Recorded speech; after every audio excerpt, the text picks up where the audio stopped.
Hey everybody, and welcome back to the channel. Today we're going to cover some of the buffs and nerfs that were introduced to Season 15 of Apex Legends.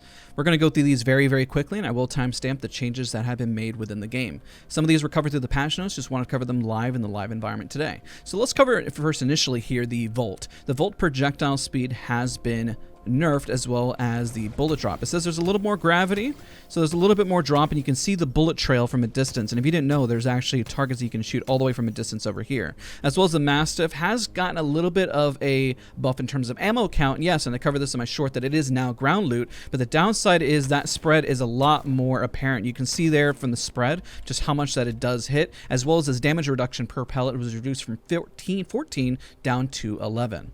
Next up, an additional change was a turbocharger. Whenever you do equip it, its damage has been reduced by 1 point of damage. So if you look at the damage with the turbocharger, it's 14, but when we actually remove it, it should say, there we go, 15. So perfect. That's another adjustment. So you have to make the decision whether or not you want that additional damage from the turbocharger reduce, or you just want that ramp up time. So just something to be mindful of when you're utilizing the devotion.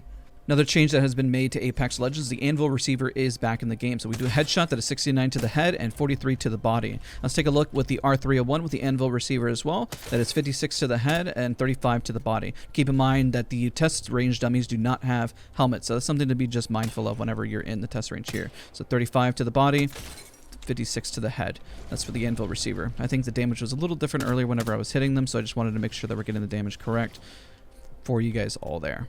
An additional quick change is the G7 Scout's rarity for the double tap trigger has been changed and has been bumped up, and it has been mentioned that the recoil has been slightly adjusted. Now I'm using a 3x here, I'm barely moving my mouse, and you can tell that the recoil has definitely been adjusted from the base of what it was back before. Now if you're looking for the ground loot here, you'll notice that a lot of the hop-ups have been removed, so that includes like the boosted reloader, the hammer points, and yeah, I'm a little shocked that they removed so many of them, as well as the kinetic feeder. Hopefully that kind of cleans up the loophole a little bit, but I am a little shocked about those changes myself. Comment down below what you think of that. Now, another change that has been made is actually to the R99 with the increased magazine size for the blue as well as the purple mag.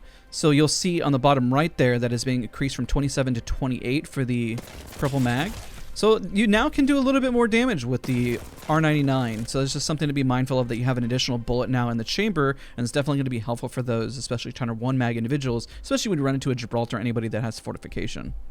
Alright, so we've seen further adjustments made to the L-Star as well. As mentioned, that the recoil pattern now matches up, as well as it just feels better in sync. So the initial recoil pattern, that definitely has less of a, let's look at a distance here if we shoot. The kick initially has been just, I would say, adjusted. It just visually makes a little bit more sense. I guess you should give this a shot. Maybe this is more of a slept-on weapon. Just highlighting it here just in case we look back in the season and we say, you know what? This is probably a weapon we should have kept a better eye on. And that about covers everything. The last changes was the growth from the projectile from the Peacekeeper. When you shoot, doesn't spread as much. I don't think that was a major change. As well as the triple take choke time has been just slightly adjusted. That was in the patch notes as well. But hopefully you guys enjoyed the new season. Not a whole lot of changes, but I figured we'd go in the test range and highlight a few just in case there's some slept on weapons that we're missing. Don't forget to leave a like, comment, subscribe. I'll see you guys all in the next video.